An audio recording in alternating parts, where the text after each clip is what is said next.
வணக்கம் தம்பி தங்கச்சிங்களா, இது ரொம்ப முக்கியமான வீடியோ. தயவுசெய்து வீடியோ முழுசா பாருங்க.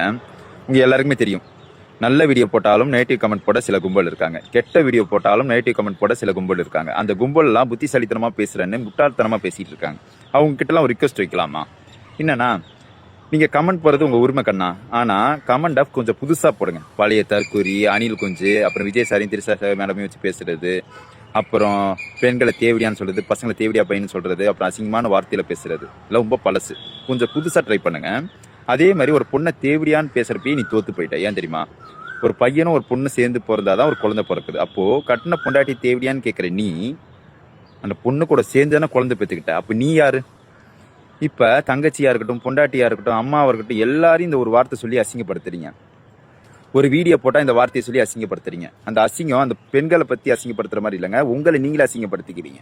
கண்ணாடிக்கு முன்னாடி போய் இந்த வார்த்தையை திரும்ப திரும்ப சொல்ல உன்னை நீயே சொல்லிக்கிற மாதிரி இருக்கும்.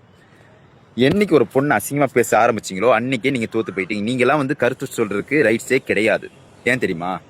ஒரு பொண்ணை தவறாக பார்க்குறதும் தப்பு தான், தவறாக நடக்கிறதும் தப்பு தான், தவறான வார்த்தையில் சொல்கிறதும் தப்பு தான்.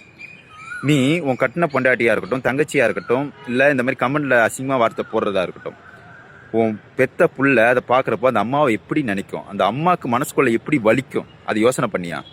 ஒரு பொண்ணை ஒரு வார்த்தையில் சொல்லி திட்டுறது பெருமை கிடையாது. அந்த பொண்ணை கஷ்டப்படாமல் பார்த்துக்கிறது தான் பெருமை. அது அம்மாவாக இருக்கட்டும், தங்கச்சியாக இருக்கட்டும், பொண்டாட்டியாக இருக்கட்டும், ஒரு பொண்ணுக்கு மரியாதை கொடுக்குறவன் மட்டும்தான் உண்மையான ஆம்பளை. ஓகேவா? நான் கவர்மெண்ட்டிட்ட ஒரு ரிக்வஸ்ட் கேட்குறேன். என்னன்னா, எவன் பெண்களை தேவடியான ஒரு வார்த்தை சொல்கிறானோ அவனெலாம் அரெஸ்ட் பண்ணணும் சார். அது கட்டின புருஷனாக இருக்கட்டும், தம்பியாக இருக்கட்டும், அப்பாவாக இருக்கட்டும், எவனாக இருந்தாலும் கடுமையான சட்டத்தை எடுங்க. ஏன் தெரியுமா? ஒரு பொண்ணுக்கு மரியாதை கொடுக்காதவன் நாட்டுக்குள்ளே இருக்கிறதுக்கு லாக்கி இல்லாதவன். ஒரு பொண்ணு சம்பாரித்து கொடுக்குற காசு வேணும், ஒரு பொண்டாட்டி சமைச்சு போகிற சாப்பாடு வேணும், பொண்டாட்டி கூட படுக்கிறதுக்கு நேரம் வேணும், பொண்டாட்டி வேணும். ஆனால் பொண்டாட்டிக்கு மரியாதை கொடுக்க தெரியாத இவன்லாம் இருந்து இன்னும் பிரயோஜனம்னு கேட்குறேன். முக்கியமாக அந்த தேவடியான்னு சொல்கிற வார்த்தை பேன் பண்ணுங்கள் சார். அது ரொம்ப கேவலமான ஒரு வார்த்தையாக இருக்குது. அந்த வார்த்தையை சின்ன குழந்தைங்க பெரியவங்க வர யூஸ் பண்ண ஆரம்பிச்சிட்டாங்க. அந்த வார்த்தையே பேன் பண்ணியே ஆகணும்னு நான் வேண்டி கேட்டுக்கிறேன். ஓகேவா? ஏன்னா இந்த ஒரு வார்த்தை நிறைய பேர் மனசை புண்படுத்துது. தயவுசெய்து வேண்டி கேட்டுக்கிறேன். தயவுசெய்து யாரும் இந்த மாதிரி யார் மனசையும் கஷ்டப்படுத்தி பேசாதீங்க. உங்கள் கருத்தை சொல்லுங்கள்.